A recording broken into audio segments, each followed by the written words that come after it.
Olá, tudo bem? Agora são 9 horas e 3 minutinhos. Muito boa noite. O Estatuto da Criança e do Adolescente é uma lei federal de 1990. Apesar dos 24 anos dessa lei, ainda assistimos muitos casos, mas muitos casos mesmo, de violação do que está determinado pela lei. Em todo o país, a cada hora, 15 crianças são vítimas de algum tipo de violência. Em 2013, o DISC Direitos Humanos, que é do governo federal ligado à presidência da República, recebeu mais de 90 mil denúncias de agressões a menores de idade. Quando falamos em negligência, outro item presente no ECA teve um aumento de aproximadamente 13% dos casos. Isso de 2012 para 2013. Quando falamos de abuso sexual, o mesmo Disque 100 recebeu mais de 26 mil ligações sobre esse problema. Educação é um outro importante ponto que pode ser encontrado no Estatuto. O artigo 53, para ser mais exato, indica que a criança e o adolescente têm direito à educação, visando ao pleno desenvolvimento da pessoa. Segundo a ONG Todos pela Educação, mais de 3 milhões de crianças e adolescentes estão fora da escola. É mais do que visível que a lei não está sendo cumprida no nosso país, né? Vamos discutir isso a partir de agora e, para isso, trouxemos 3 feras no assunto. O Ciro Darlan, que é desembargador do Tribunal de Justiça do Rio de Janeiro, membro da Associação de Juízes para a Democracia e também conselheiro do Conselho Estadual da Criança e do Adolescente do Rio de Janeiro. Também trouxemos o Rogério Borba, que é presidente da comissão OAB Vai à Escola, e também a Paula Braga, que é assessora jurídica da Coordenadoria Geral dos Direitos Humanos e também coordenadora da equipe de assessoria aos conselhos tutelares no Rio de Janeiro. Você que está aí do outro lado é mais do que convidado, é mais do que convidada, participe do nosso Sala Debate. Tem 2 maneiras de entrar em contato com a gente. @Canal Futura é o nosso Twitter e o nosso Facebook é o Canal Futura Oficial. Muito fácil entrar em contato com a gente, eu quero saber a sua opinião. Combinado? Boa noite, Rogério, tudo bem? Tudo bem. Boa noite, Ciro. Boa noite, Thiago. Boa noite, Rogério. Boa noite, Paula. Paula, boa noite, seja bem-vinda. Obrigada. Seguinte, fizemos um VT inicial para apresentar um pouco mais sobre o Estatuto. Vamos ver? Então vamos lá. A Constituição Federal de 1988 e o Estatuto da Criança e do Adolescente de 1990 garantem que é dever da família, da sociedade e do Estado assegurar à criança e ao adolescente, entre tantos pontos, o direito à saúde, à alimentação, à liberdade, à convivência familiar, além de colocá-los a salvo de toda forma de negligência, exploração e violência. Recentemente, nós assistimos o caso do menino Bernardo Boldrini, de 11 anos, que foi assassinado em Três Passos, interior do Rio Grande do Sul. Bernardo já tinha ido à Promotoria da Infância e da Juventude, já tinha contado sobre os maus tratos da madrasta e da indiferença do pai. O Ministério Público pediu à Justiça que desse a guarda da criança para a avó materna. Não deu tempo de acontecer esse desejo. Dia 14 de abril, o corpo do menino foi encontrado enterrado às margens de um rio perto do município. A polícia indica que os principais suspeitos pela morte são a madrasta, o pai e uma amiga do casal. Em 2008, um outro caso chocou o Brasil. O casal Alexandre Nardoni e Ana Carolina Jatobá, pai e madrasta de Isabela Nardoni, jogaram a menina da janela do apartamento onde viviam em São Paulo. Eles estão presos por homicídio doloso quando há intenção de matar. Paula, vou começar com você. A gente acabou de ver 2 casos emblemáticos, da Isabela e do Bernardo. Quero falar do Bernardo. Ele foi sozinho, aos 11 anos, procurar ajuda, mas não teve tempo hábil para poder resolver a situação dele. Nós podemos falar que o juiz, que todo esse corpo técnico é culpado também? Tiago, é muito difícil a gente falar quando a gente não tem ciência, né, do quais foram os encaminhamentos que foram adotados pelo aquele juiz. É pelo que a gente soube através da imprensa, teve uma tentativa de reaproximação, né, com o pai desse garoto. Foi feito uma audiência em que esse pai se comprometeu, né, a tratar esse garoto de uma forma diferente, e sempre que o sistema de garantia de direitos preconiza é que a criança ou o adolescente ele fique no seio da família, né? O que a gente pode perceber é que como o olhar técnico, né, às vezes ele faz falta. E falando um pouco do Rio de Janeiro, dos conselhos tutelares, a gente vê quanto faz a diferença terem nesse ambiente, ter dentro do conselho tutelar técnicos, né, psicólogos e assistentes sociais que complementam o entendimento dos conselheiros na hora da aplicação de uma medida.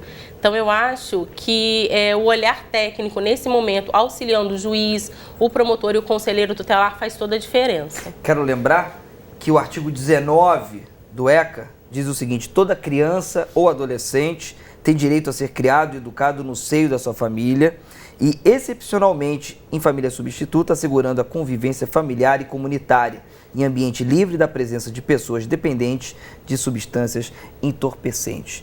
Ciro Darlan, quero saber a sua opinião sobre o caso do Bernardo, se teve, de fato, um erro do juiz e como que os juízes podem ficar mais atentos a casos como esse.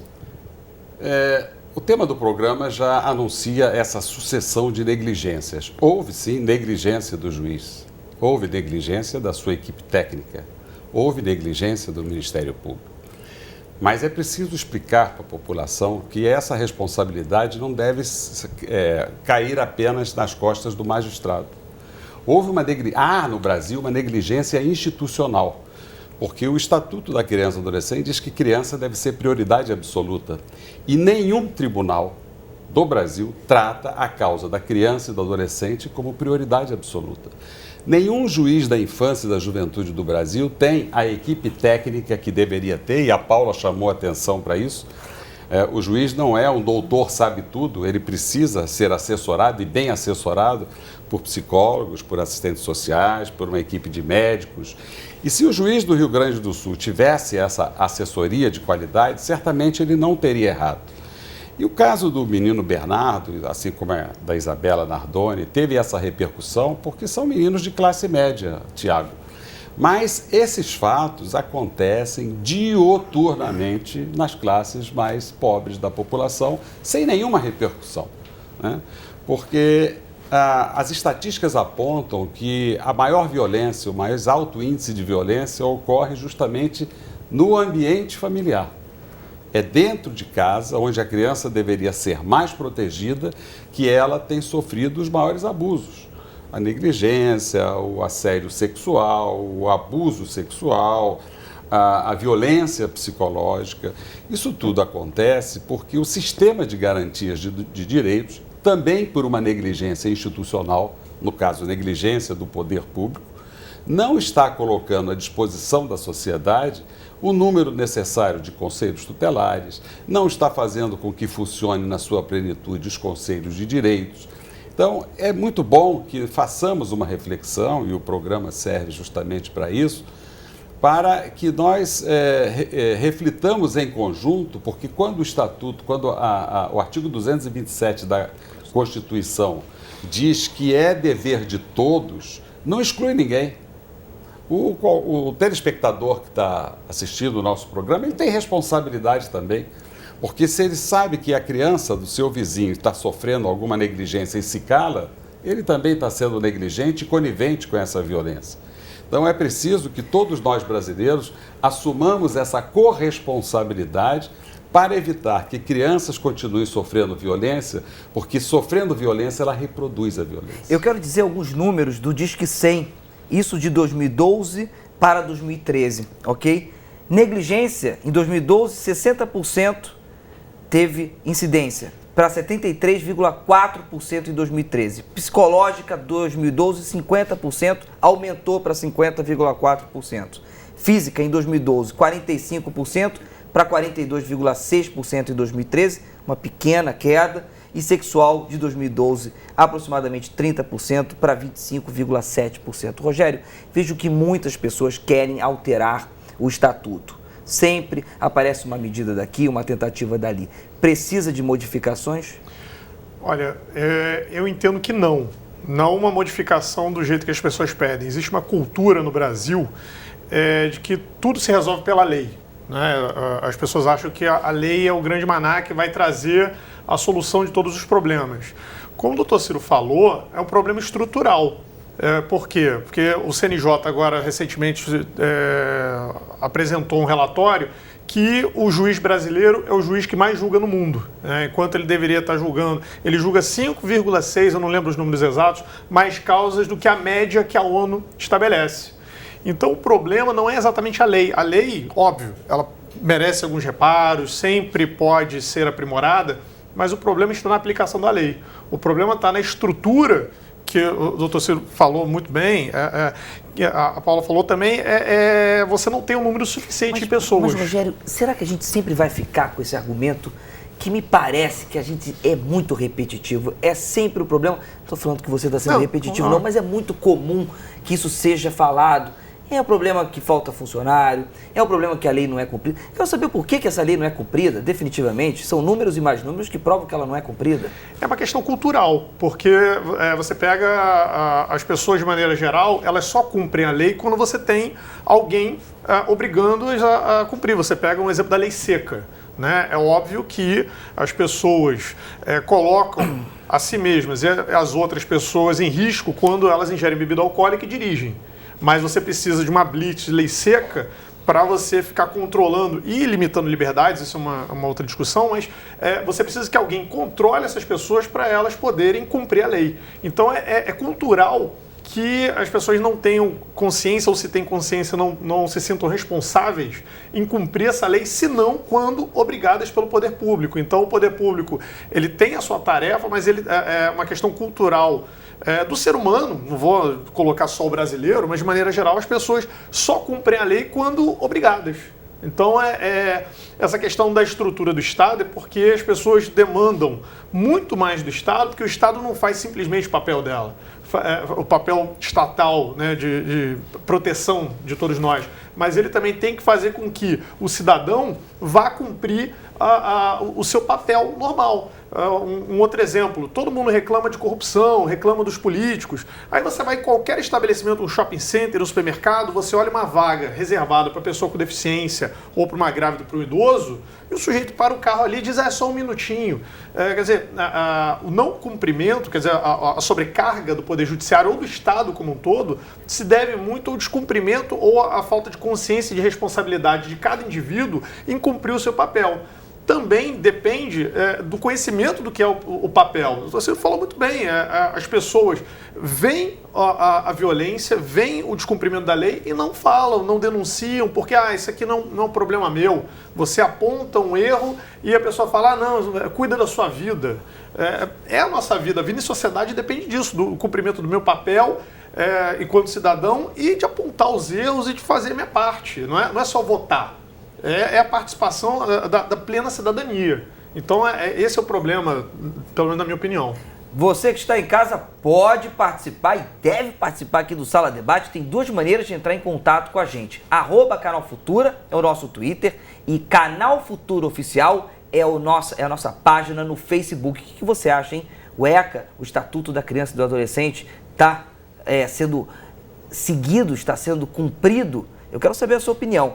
Como o Josafá Monteiro, que mora em Conceição da Barra, diz o seguinte: Ciro, o ECA está na lei. O que falta é que elas sejam cumpridas, que essas leis sejam cumpridas. Onde moro eu não vejo o Conselho Tutelar trabalhar, só vemos nome e gasto. No Brasil é assim. Eu acho que não é um problema de lei. Nós temos a melhor legislação do planeta. É como o doutor Rogério falou, é um problema de cultura. Nós também temos a cultura de maltratar as crianças. Nós achamos, por exemplo, que educação tem que ser através da palmada. É cultural. Enquanto não mudar essa cultura, e essa cultura não se muda com a lei, essa cultura se muda através do processo de educação. Nós precisamos decodificar a nossa cabeça para apontar que não é através de palmada que a gente educa. Há outras modalidades de conselho, de aconselhamento, de educação, de processos de exemplo que vão mudar essa cultura. A lei não vai resolver isso, porque a lei está aí há 24 anos e ela não é cumprida pelo poder público, que não instrumentalizou essas ferramentas. As principais ferramentas que o Estatuto da Criança e do Adolescente colocou, em nenhum lugar do Brasil elas estão funcionando na sua plenitude. Por exemplo, os conselhos tutelares. Que são os conselhos tutelares? São justamente o longa-manos, quer dizer, é a linha auxiliar da família para impedir que a própria família maltrate as suas crianças, para socorrer, para apoiar, para orientar os seus familiares. Mas se esta ferramenta não funciona... E não funciona por quê? Não funciona porque o poder público não instrumentaliza. Porque o poder público, que são as prefeituras locais, não cria. Por exemplo, no Rio de Janeiro, estamos no Rio de Janeiro, mas podemos falar de qualquer município do Brasil. A situação é a mesma. O nosso telespectador acaba de dizer que na cidade Conceição da Barra. Conceição da Barra, o Conselho Tutelar não funciona. E não funciona por quê? Porque aqui no Rio de Janeiro, por exemplo, deveriam ter 60 conselhos tutelares. Pelo CONANDA, um conselho tutelar para cada 100 mil habitantes. Seria 60 conselhos tutelares. A prefeitura está instalando agora o 16º. E se você perguntar, esses 16 estão bem aparelhados? Não estão, porque eles não estão instrumentalizados com os carros necessários, com a estrutura necessária para funcionar. A população que está nos ouvindo sabe que eu estou falando a verdade, que se precisar do conselho tutelar não vai ser atendido, porque não tem telefone. Porque não tem o conselho tutelar, não está capacitado para receber e nem para agir. Né? Por exemplo, se o Bernardo estivesse aqui no Rio de Janeiro e tivesse uma denúncia de que o Bernardo ia ser assassinado, ligar para o Conselho Tutelar ia ser uma inutilidade. Paulo, é isso mesmo? O Conselho Tutelar está nesse nível? Não, o Conselho Tutelar, hoje nós já temos 16 conselhos instalados, né? Até o final de 2014 teremos 20 conselhos, né? Que é o que preconiza a nossa legislação municipal. A legislação municipal hoje, ela preconiza 20 conselhos tutelares instalados no município. Então não precisa de 60? Não, 60 pela legislação federal, a gente já tem uma legislação que fala em 20, precisamos chegar em 60. Né? A meta é chegar até 2016 com 30 conselhos tutelares, que ainda fica abaixo do que preconiza o Conselho Nacional dos Direitos da Criança e do Adolescente, que é o CONANDA, que foi o conselho que o doutor Ciro citou. Só que a Prefeitura do Rio de Janeiro, ela já vem com uma série de ações para o fortalecimento desse Conselho Tutelar. Porque a gente acredita que a criança e o adolescente tem que ser prioridade absoluta. Agora, Paulo, calma aí. Eu só estou com uma dúvida. Como é que você interpreta? O Ciro foi muito enfático. Ele falou que não funciona o Conselho Tutelar. A população responde isso. Isso passa tranquilamente por você?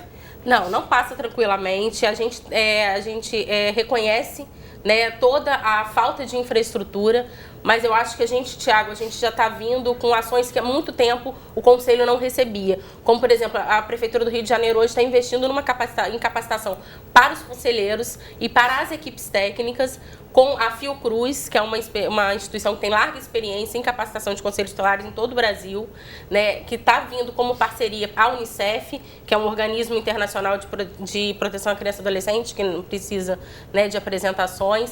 A gente vem ampliando esses conselhos tutelares. Quando essa gestão assumiu, a gente tinha apenas 12 conselhos, né? E assim, conselhos que tinham uma área de abrangência enorme. Por exemplo, a gente tinha Jacarepaguá, que atendia toda a parte de Recreio, Barra da Tijuca, Jacarepaguá, né? E hoje esse conselho já foi desmembrado e a gente sabe que a gente precisa caminhar muito mais, mas o trabalho já começou a ser feito. Ciro, né? você discorda? Só para dar um exemplo, não, o esforço deste governo, bom, para quem assumiu com 12 já vai para 16 em 8 anos, não é 8 anos, são 6 anos, mas já é um esforço. Mas ainda está longe dos 60. Mas só para te dar um exemplo, Tiago, essa Prefeitura do Rio de Janeiro recebeu 16 carros do governo federal há um ano. 12 carros. Porque eram só 12 conselhos tutelares. Isso. Recebeu 12 carros há um ano. Pergunta onde eles estão. Numa garagem. Parados. Por quê? Porque a Prefeitura não tem motorista. É prioridade ou não é prioridade? Então os carros estão lá, deteriorando, os conselhos tutelares estão precisando desse. Para você ver, isso aqui é apenas um exemplo, mas não é só conselho tutelar, não. O Estado do Rio de Janeiro não tem funcionando o seu Conselho de Direitos, que é o órgão deliberador e controlador de políticas públicas. Sabe por quê? Porque não tem sede, porque o governo do Estado despejou o Conselho Tutelar, que era no Palácio, sede no Palácio Guanabara, despejou de lá, mandou para a Rua da Ajuda, despejou de lá, não tem estrutura de funcionamento. Então, é assim, e é preciso dizer que a responsabilidade é do poder público. Se o poder público não instrumentalizar essas ferramentas, as crianças continuam morrendo, continuam abandonadas, continuam fora da escola, continuam na marginalidade. Por falar em fora de escola... Só uma parte. A gente recebeu os 12 carros, né, só para esclarecer, do governo federal. Esses carros, eles vêm, né, sem qualquer tipo de equipagem, sem combustível, sem motorista, sem seguro. Né, e para você colocar um carro na rua hoje, principalmente para garantir direitos de criança e adolescente, você tem que estar assegurado com tudo isso. Então, a Prefeitura do Rio, ela vem garantindo através, né, de um convênio que precisa ser feito um processo de licitação para contratar os motoristas, para contratar o suporte para esses carros. Paula, a gente vai entrar numa seara aqui do Rio de Janeiro e eu estou preocupado em falar do Brasil. E quando você só para questão de esclarecimento. Esclareceu. Só para falar de Brasil, você falou de educação, quero trazer um dado que é da Pesquisa Nacional por Amostra de Domicílio, PNAD. Rogério, mais de 3,7 milhões de crianças e adolescentes estão fora da escola. Isso daí está dentro do estatuto que a gente precisa preservá-las, elas têm o direito a ir para a escola. Eu quero saber como é que os pais dessas famílias, como é que os pais dessas crianças, ou até mesmo essas crianças, podem requerer essas vagas. Como é que elas podem lutar pelos direitos delas? Bom, para o município, né, por uma divisão constitucional, o município é o responsável pelo ensino fundamental. Então, o município é obrigado a oferecer todo esse ensino fundamental. E caso não seja disponibilizado, não tendo advogado, você procura a Defensoria Pública. A Defensoria Pública entra com ações individuais ou com uma ação coletiva, demandando esse município para que abra essas vagas. Imaginando que, aqui não foi a sua pergunta, mas já avançando um pouco, que o problema não seja o número de vagas, mas seja, sim, uma displicência dos pais que não mandam o filho para a escola, seja porque coloca ele para trabalhar ou porque não quer ter o trabalho de levar para a escola, enfim, não tem essa preocupação. Teve um exemplo muito interessante no estado de Minas Gerais, que o Ministério Público acionou judicialmente os pais, responsabilizando justamente com fundamento no ECA, para que os pais levassem as crianças sob pena de prisão. Por quê? Porque estavam descumprindo a lei. Então, se não tiver vaga, você aciona, obviamente, você procura administrativamente, você vai à escola, demanda aquela vaga. Se não houver disponibilidade de vaga, procura-se ou a Defensoria Pública, prioritariamente, mas alguns estados a Defensoria Pública não é tão estruturada, você procura alguma assessoria jurídica gratuita, um advogado, eventualmente, e o Ministério Público, principalmente, que é esse guardião, para que judicialmente busque a criação dessas vagas. Eu não tenho como aumentar o número de vagas na escola pública. Tudo bem, o município então vai ter que colocar essa criança numa escola particular e vai pagar a mensalidade dessa criança até que consiga ampliar a sua estrutura e atender a todas as crianças daquela municipalidade. E se os pais não tiverem responsabilidade de mandar as crianças para a escola, o Ministério Público, junto com toda essa estrutura, todos esses auxiliares da Justiça, devem promover judicialmente ações para responsabilizar os pais. E aí, de novo, a tarefa que é do cidadão, do indivíduo, se não é cumprida voluntariamente, o Estado vai lá e de maneira coercitiva o obriga. Não vai levar o filho para a escola? Tudo bem, então você vai ser preso, vai perder a guarda do seu filho. Então a vaga, quando existe, se não existe, vamos buscar o judiciário. Se ela existe, mas não é ocupada por displicência dos pais, então deve haver a punição devida, prevista no ECA, e aí as autoridades públicas competentes devem atuar no sentido de obrigar esse pai, essa mãe ou esse responsável, de maneira geral, a colocar a criança na escola. Participação da Maria de Fátima Carvalho. Ela diz o seguinte: Ciro, na cidade onde eu moro, Pedralva, perto de Itajuba, falta apoio do judiciário e os conselheiros, Itajubá, tá? Falta apoio do judiciário e os conselheiros não têm uma formação adequada e ficam à mercê da escola e sem apoio nenhum de ninguém. Sempre tive vontade de ter um juiz na minha cidade. O que você acha disso? Bom, se a cidade dela não tem juiz, é mais uma negligência, né? Itajubá está sem juiz, é mais uma negligência do Poder Judiciário. Mas veja que, pelo que o doutor Rogério falou aí, estão colocando tudo no colo do Judiciário. Depois reclamam que o Judiciário não dá conta. Porque não dá conta. Porque se você não tem acesso à saúde, é no Judiciário. Não tem acesso à escola, é no Judiciário. Se o pai não leva o filho para a escola, é no Judiciário. Então não há Judiciário no mundo que dê conta. E isso não é um problema do Judiciário. Isso é um problema da sociedade como um todo. Quer dizer, a garantia dos direitos da criança é a obrigação de todos nós, mas sobretudo do poder público local. Respondendo efetivamente à pergunta, foi mencionada aqui uma instituição fundamental para o funcionamento, que é o Ministério Público. Para o funcionamento do sistema de garantia de direito. Compete ao funcionário público e ao Ministério Público, e o Ministério Público tem a obrigação legal de propor as ações coletivas para obrigar o governo, por exemplo, a cumprir a sua cota orçamentária para a educação, que é de 25%, e muitos governos não cumprem, para colocar à disposição da população hospitais e escolas de qualidade, não coloca. Quer dizer, imagine você que nós temos uma lei que tem 24 anos que garante a todos os brasileiros o acesso à educação. Você falou aí em 3.700.000 crianças fora da escola. Então, isso aí é uma ação que o Ministério Público tem que propor, mas não contra os pais, como o doutor Rogério mencionou aqui, que foi feito em Minas Gerais. Porque os pais são as maiores vítimas da ausência de escolas disponíveis para seus filhos. Então, quem tem que ser acionado, é uma verdadeira covardia acionar os pais. Quem tem que ser acionado na justiça é o poder público, que não cumpre a lei, que não cumpre a Constituição. E compete aos conselhos tutelares, essa é a função dos conselhos tutelares, verificar quais são as crianças que estão fora da escola e encaminhá-las para a escola, substituindo essa pseudo-negligência dos pais. Esse é o papel do conselho tutelar, intermediar o exercício de um direito com o dever de oferecer esse direito à população que é do município. Olha, eu vejo que esse assunto tem muitas pontas soltas e que é complexo e muito difícil de se resolver. Eu quero saber no segundo bloco, e já fica com essa pergunta para vocês e para você também que está em casa, como é que a gente resolve esses problemas? Porque indicar os problemas, é mole. Eu quero saber a solução. A gente vai passar um intervalo rapidinho e daqui a pouco a gente vai saber deles qual é a solução.